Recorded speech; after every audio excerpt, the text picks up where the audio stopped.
Welcome to another episode of The Brand Called You, a podcast and podcast show that brings you leadership lessons, knowledge, experience, and wisdom from thousands of successful individuals from around the world. I'm your host, Ashutosh Garg, and today I'm delighted to welcome a very accomplished professional turned entrepreneur from the UK talking to us today from Dubai, Mr. Avinav Nigam. Avinav, welcome to the show. Thanks, Ashutosh. Real pleasure to be here. Thank you. Avinav is the founder and chief executive officer of the TERN, the TERN Group. He serves as an advisor to the National Skill Development Corporation, and he was earlier with Disney Plus, PayU, and Procter & Gamble across Asia and India. So, Avinav, before we start talking about TERN, a few questions for you. Tell me about your journey and what early experiences or influences shaped your passion for solving global workforce challenges. Of course, Ashutosh. Yeah, this is. I think it all always goes back to the roots. So I have had a very confused childhood in some ways, but I think also formative childhood. I sort of grew up between the UK and India. As a kid as well, my father actually was the head of human resources for the Indian Railways, when he sort of retired from the board. One of the largest workforce employers in the world. I think after the Chinese army, if I'm not mistaken. Yeah. I think we shuttled all over the country. You know, I've lived in Assam, I've lived in Chennai, I've lived in Gujarat, I've lived in Bombay, I've lived in Delhi. I think that really prepares you. So I've almost migrated, I would say, 9 times, even as a child. So that was sort of the early years. I went to did my engineering from IIT in Bombay, which was, again, completely opened a new world for me. From there, I sort of picked my first job to go to a company called Procter & Gamble in rural Japan. So my first job was essentially going from a big town, big city, completely cosmopolitan, to a small village called Takasaki in rural Japan. So in a production plant. So imagine sort of 300 Japanese people and 1 Indian guy. That was my life. Yeah. So I think, again, sort of the entire idea of being able to integrate and assimilate and being able to make friends again and, pick up the language. I speak Japanese now, read, speak and type, if you will, Japanese, that as was critical to sort of almost break into the inner circle of professionals and colleagues. So that was interesting. I spent sort of several years in Japan and then in Singapore. Ran the Asia business for Ariel for P&G when I left. I then had a couple of stints at Disney Plus in the early days back in India. Moved to Mumbai to do that, where we sort of grew the business from roughly 10 million to 100 million. Now, before sort of going into more on the turn side, I think there's a couple more formative experiences that happened. I built sort of 2 companies before Turn. One was I was lucky to be part of the founding early team at a company called Cars 24. So the business essentially does what we describe as a C2B platform. Yeah. So you have consumers on one side. It's a used car marketplace, fragmented supply, and then you've got car dealers and essentially car companies and fleet companies on the other side. So can you create a 2-sided marketplace on that? So I think that, just the idea that instead of a brand telling you to, here, buy something from me, it was the reverse. They're saying, you know what, can you sell us your car? So I think it was such an interesting problem statement to solve. And, we can, of course, go a little bit more in detail. But I think I've been fortunate, I would say, over the last, 20 plus years to be able to look at various aspects of and various kind of categories across various countries and distill some of the insights into sort of what we're doing now. But yeah, happy to talk about a little bit more into whatever you suggest. Fascinating. Cars 24 is an amazing thing, but I'm going to leave that discussion to another time. I sold my last car through Cars 24, but let's come to Turn now. Tell me about Turn. What does the name symbolize, and what was the mission and vision when you started? Okay. So just on the name, I guess first. So TERN it's of the Arctic tern. So it's a migratory bird. In fact, it's the bird that flies the maximum distance every year. I think 65,000 kilometers every year to migrate. I think it's a story of taking flight. It's a story of borderless world. It's a story of personal struggle for future generations. I think it's a story of really resilience paying off. So I think that's sort of very sort of emotional for us, and I'll touch upon where it came from. So I think one of it obviously has been my own journey as a human. So I'm sort of it's sort of a perfect example, if you will, of a turn. And I think we've in London so I was building another business before this. Cars24 obviously had become fairly successful and sort of grew the business until we were doing around 250 million in revenues, and then I sort of moved back to the UK to start my next business, which was in real estate. Essentially where we do a very similar C2B model, but I'll touch upon that a little bit later. But while we were building that business, one of my colleagues was an extremely smart 32-year-old lawyer. She used to sit next to me. We had did incredible work together. She ended up getting cancer. So she got stage 2 leukemia. So she went through 5 months of chemotherapy in Guy's and St. Thomas, so one of the top hospitals, London. And I think through that process, I sort of discovered something which I felt I couldn't ignore. So post 5 months, she was cancer-free. Largely, she was the cells weren't there. And she was, because there was so much of these nurse strikes and doctor strikes happening in the UK and the NHS, she was asked to vacate the bed. Oh, wow. So at a point where you think you're at the lowest immunity-wise and so on, you're asked to vacate the bed. She's asked to go into social care, where again, she couldn't find space because there was not enough workers. And then she was shuttled home, right? So essentially within those 10 weeks, she almost had no medical clinical oversight. And in the process, and we were texting like a few days before it happened, she essentially got a lung infection and passed away. Oh my God. And passed away. Oh my God. I'm sorry to hear that. Yeah. Thank you. I think the bizarre thing was you expect it to work. Like I lived in the UK in the 90s. I grew up there. I've seen the NHS when it was a very different version of itself. And I've seen it now.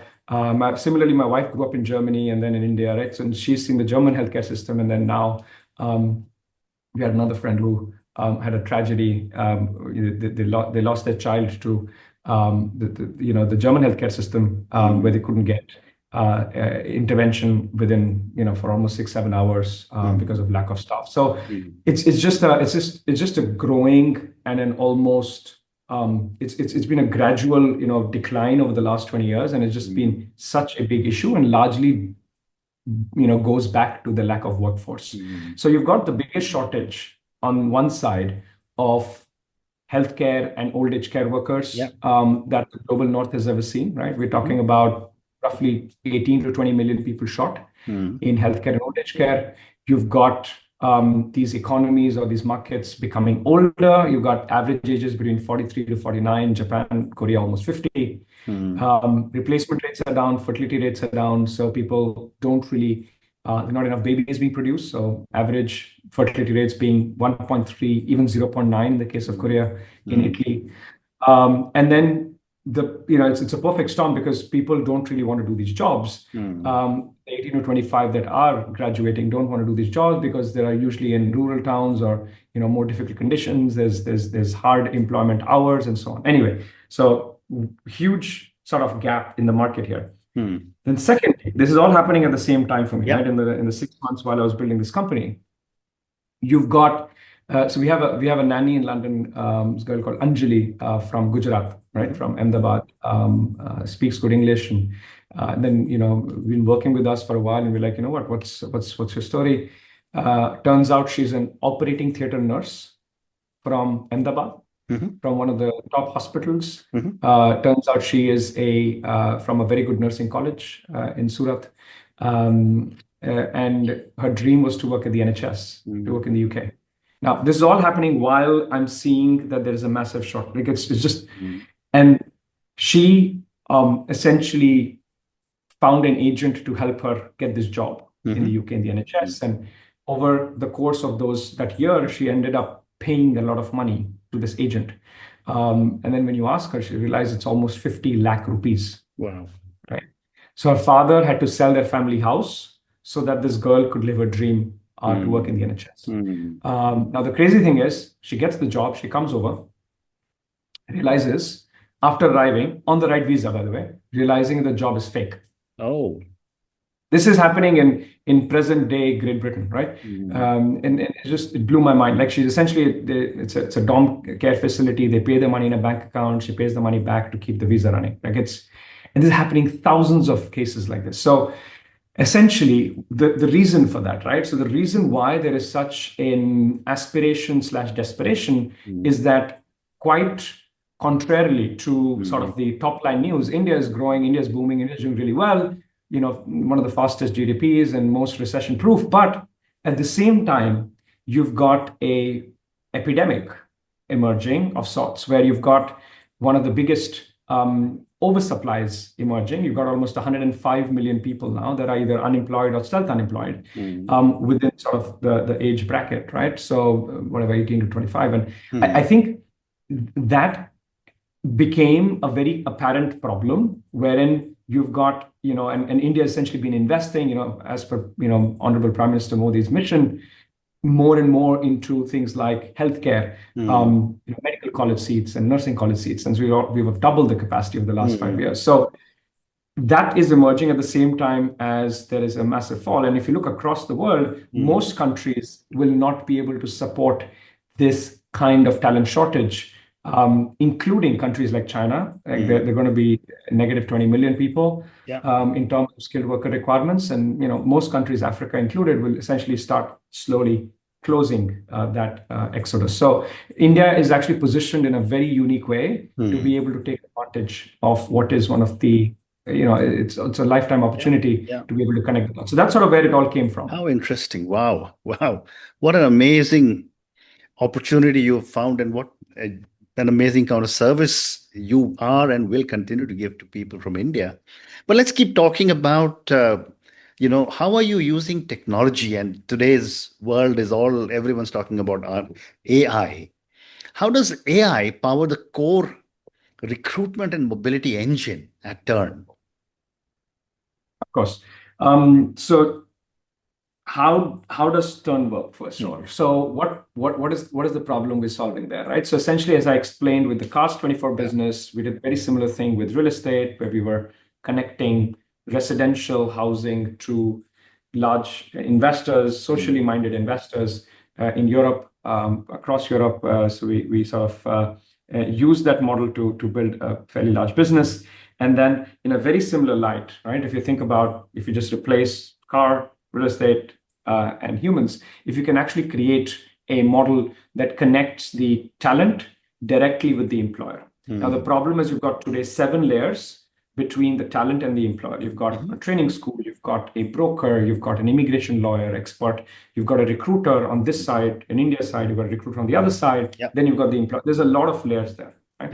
So we're saying if you collapse this, and using technology, using AI, you're able to create a perfect two-sided marketplace and a perfect information for both parties, which is where largely brokers reside, is on information arbitrage. You collapse that and remove that, you can actually create a system that is a lot more fair, ethical, and scalable, right? Now, how does AI help sort of the TERN engine? So right from, let's say if you're a nurse sitting in, I don't know, Kochi in Kerala, and you were looking for a job in Munich in Germany, like, how can you even begin thinking about it? Like in the white collar sector itself, we struggle to think about how we're going to get a job in a different country, right? Now imagine this person with a BSc nursing degree and sort of 3 years of work experience in Kochi hospital is looking for that job, right? How are they going to get there? Through TERN, it's actually a very different process than the category where they're just blind and just looking in the dark and asking people. With TERN, you have the first interaction is an automated voice call. It's an AI voice call, which asks them a bunch of questions about their aspirations, where they want to go, why they want to go, what their experience looks like, et cetera, et cetera.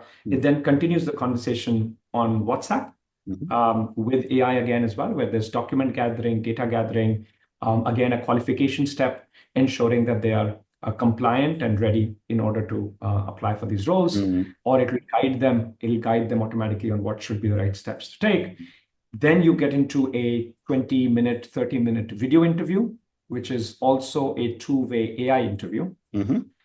We've created a two-way AI interview that happens over video, again, at a clinical level. So whether it's a nurse or a doctor, in multiple languages now, right? So we support German, we support English, we're adding Japanese, multiple languages. And once this process is complete, that's when the human QC and relationship starts to kick in as well, right? At all points in time, you have a way to escalate or have a conversation to build the relationship and build the coaching side of it. Now, all of this process essentially then creates a perfect underwrite, right? It creates a perfect assessment of the individual. It allows an employer, let's say the University Clinic of Munich, to go into the system and say, we need, because they clicked on the pediatric nurse requirement, it auto-generated a job description based on what they hired before. And you don't need to go through 6.5 lakh database that we have.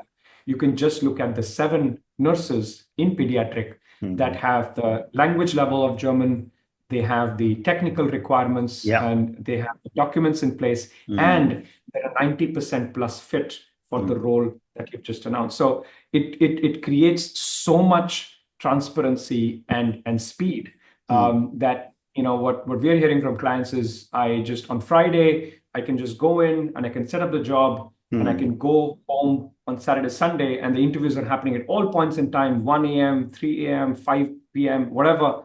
And by Monday, I've just gone through 220 interviews and they shortlisted those 7 candidates for me already. So it's completely changing. It's turbocharging the process of recruitment. And then once you want to do the final interviews, let's say 15 minutes, you set it up with a click. The entire post-offer process, right from making the job offer to arrival, is essentially managed through an Amazon-like sort of experience of showing exactly at what stage everybody is. And then once they arrive, they also get a 6-month support on integration built in. Incredible. But Avinav, tell me, I mean, I've been talking to many people, reading about it. Why is this whole issue of ethics and transparency coming up so often when it comes to hiring using technology? Yeah. So there's 2 sides of this, right? So one side of this is why is the category broken today? And I think I touched a little bit about that. I can double click on 2-3 more aspects there. And the other side of this is what's the risk we carry in, multiplying if there is a broken system in technology being used for recruitment and the biases that can creep in and issues that can happen there. Just on the former, look, as I explained, there's a lot of aspiration among the youth, and I think everybody is looking for a way out. So if I'm a nurse, let's say again in Hubli, I'm going to make 15,000 rupees a month in salary. Right? Whereas when I'm going to, let's say, Germany for a job in Munich, I'm going to be making 2.5 lakh rupees per month, right? And eventually 3 lakh rupees per month. So that's a 20x improvement in salary, right? So what that does is I think it creates it's a perfect breeding ground for scams to happen, right? It's a perfect breeding ground for touts to operate. And I think that's really what we are seeing over the last 10, 15, 20 years. They've existed, right? Because they prey on the information arbitrage or lack of transparency. So I think one thing to solve there is clearly transparency of information. The second thing to solve there is trust. There is no ethical, government-backed, government-supported, large-scale neutral technology platform that exists in this category, largely globally. So the second thing you're solving there is trust in this category, because that's really a massive issue. The third thing you're solving there is the complexity, because the process has so many steps. Think about it, right? I mean, immigration into a country is so challenging. But think about us for a second, right? So we operate from, let's say, a destination country, let's say India, a source country, let's say India, destination country, let's say, again, Germany, destination state, let's say Munich, Bavaria, profession, let's say nurse, and specialization, let's say pediatric, right? As I described. Now, that's just one combination.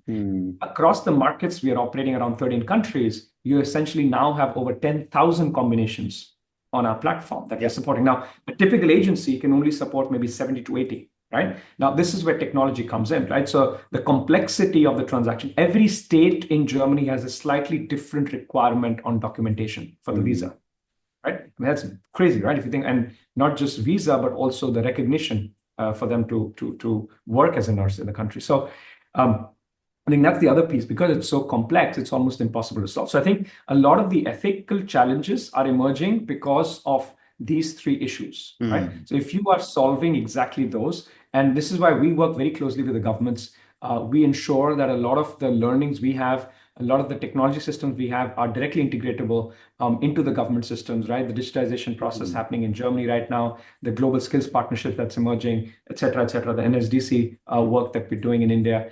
We work directly with the governments to ensure that that system is not just kept in the private sector, but that approach is sort of moving into the public space as well. Because for us, it's a very simple analogy, right? You look at Nike being under fire for having sweatshops in China, using children for making the shoes, and I'm like, there's nothing different here.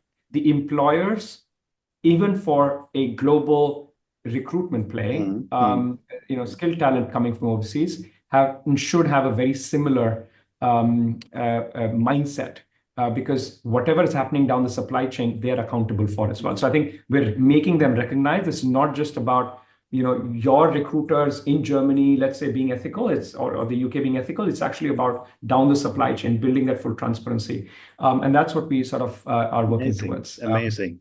So Avinav, you told me some amazing information about how you are helping potential employees. Give me a perspective of how are potential employers around the world gaining from TERN, and how are you making life transparent for them as well? Yeah, no, I love it. So we operate today in largely 3 countries, and we've got pilots running in 2 more. So we're in Germany, we're in the UK, we're in the UAE and Saudi. So actually, it's 2 countries, UAE and Saudi. From a demand perspective, we've got successful pilots now in Japan and the US. Right. Now, if I'm just from a coverage point of view, we work with around 20 NHS trusts. So that's around 10% of the UK. We work with around roughly around 160 employers in Germany. So large scale clinics to sort of mid-sized chains, as well as old age care homes. And similarly in GCC, we work with some of the top 10 players as well. Now, if I'm an employer, as I mentioned, there's a few large solutions that this brings. Today, an employer, as I said, has to rely on, let's say, 18 to 20 agencies that in turn rely on, I would argue, 100 brokers or agencies in source countries combined. So it's a very chaotic, very unpredictable outcome, right? Because they're using so many because they cannot rely on a single one, right? And everybody starts to work in different ways. The other problem they have is they've got job boards that they use, or these agencies are using, and so the jobs are everywhere and non-standardized. There's money that goes there as well. Then you've got internal ATS products, which are called applicant tracking systems, once the person applies, to manage the whole process.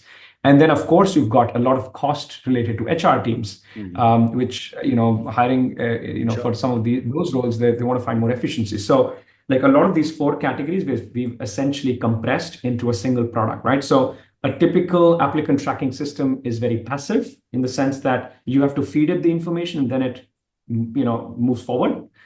In our case, it's a very different, it's an active, it's an alive system, right? It essentially does the work for you, and it's telling you at what stage of, it's like Amazon. It tells you at what stage of the process your product is, or in this case, the talent is, right? So I think from an employer perspective, it is a centralized system. It is a full information transparency, because today you get an agency, the agency says, yeah, I'll find you somebody, and they vanish for 2 months. Then they come back with somebody suddenly, and then you set up an interview, and the person never shows up, right? So 40% of people drop off after offer in these in the international recruitment space. And again, today I'm interviewing, or I'm screening through hundreds of profiles to choose 2 people, right? So the crazy amount of inefficiencies there is just boggling. And then you can't trust anybody. There's a lot of fraud. There's a lot of ethical challenges in, fake documentation. I mean, I don't need to tell you, right? There's a lot that is operating in that space. So our platform is able to also, leveraging AI, identify if the certificate is genuine, identify if the person that has applied is the person that is interviewing, is the person that's joining. It is able to identify the language level on the certificate is actually the competency of that individual. So there's a lot of benefits for the client here on pretty much the flip side of the same coin, on complexity, on trust, and on information transparency. Amazing. I mean, I have time for 2 more questions for you. You're also, an advisor to the National Skill Development Corporation of India. I'd love to get your perspective on how is TERN contributing to India's skilling and employment missions on a national and international level. Of course. Yeah. So number one, I think, what is India's mission, and how does that connect to NSDC and I think our work together? So number one, I think over the last several years, I think last 10 years, Prime Minister Modi's mission of making India the skill capital of the world is coming to life in many ways. I think we're finding there to be a lot of momentum around it. Honorable S. Jaishankar also talks about something that I think is quite important to mention, which is there's a lot of shift in immigration patterns globally. There's a lot of political dialogue around it, and what's happening largely is that you've got increasing skilled migration in many countries. So they're supporting and protecting skilled migration, because that's the only way that you can continue to compete in a global economy. Whereas at the same time, you're reducing unskilled migration, which is essentially asylum and refugees and more of the unskilled labor. And I think that this is going to be more and more pronounced.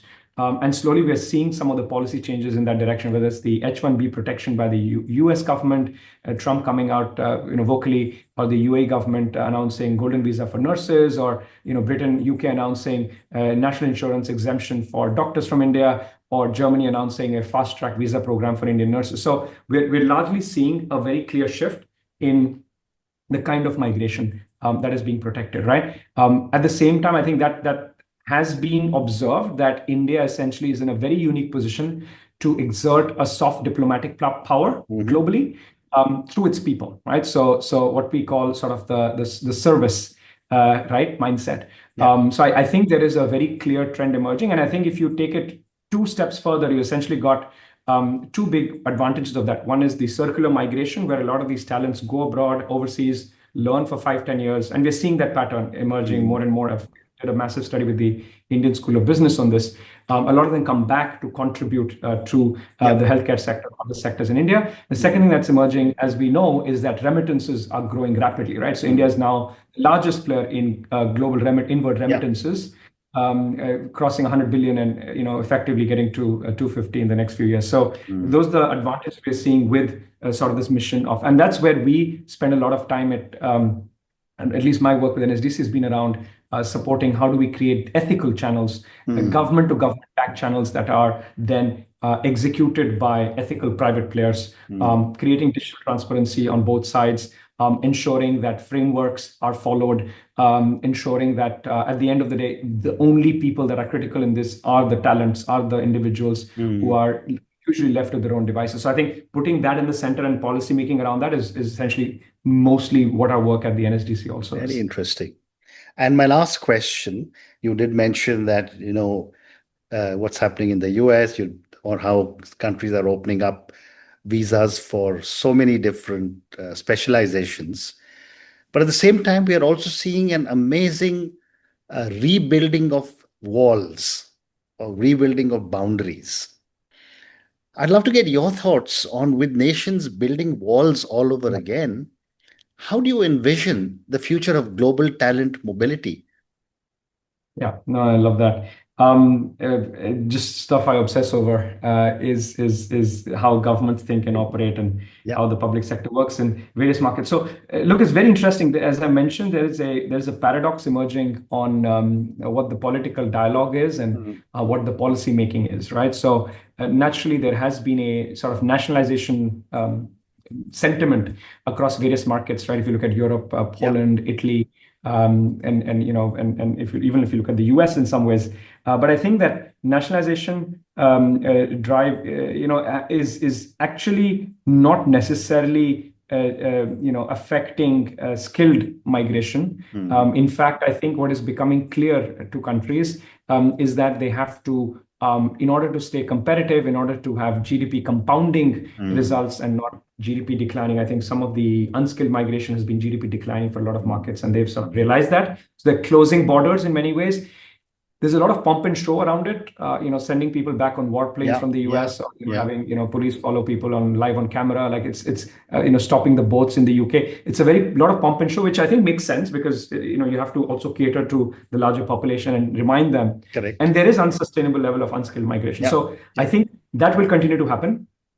At the same time, I think in the new AI era, in the new era of energy becoming one of the biggest differences between countries to succeed and compete with each other, in order for aging economies and health systems to survive, skilled migration is going to continue. And we've seen that. We've seen countries like Italy that, Meloni came on a platform of anti-immigration, effectively, the most sort of right party in Western Europe. And one of the first things they did was sign the largest migration and mobility partnerships that India has ever signed with any country is with Italy. So how do you explain that paradox? The only way to explain it is this difference between skilled and unskilled. Correct. Amazing. And on that note, Avinav, I just want to say what an amazing conversation this has been.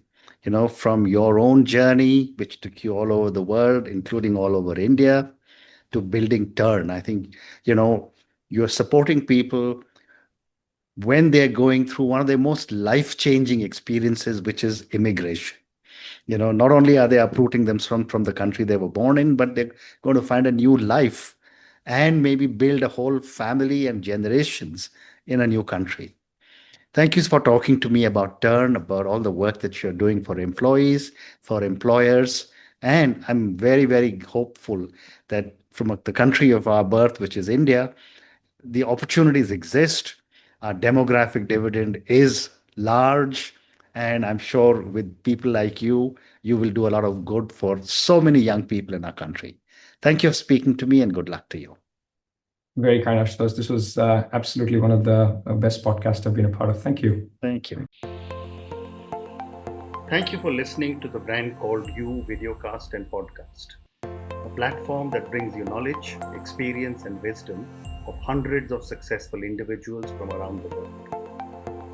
Do visit our website www.tbcy.in to watch and listen to the stories of many more individuals.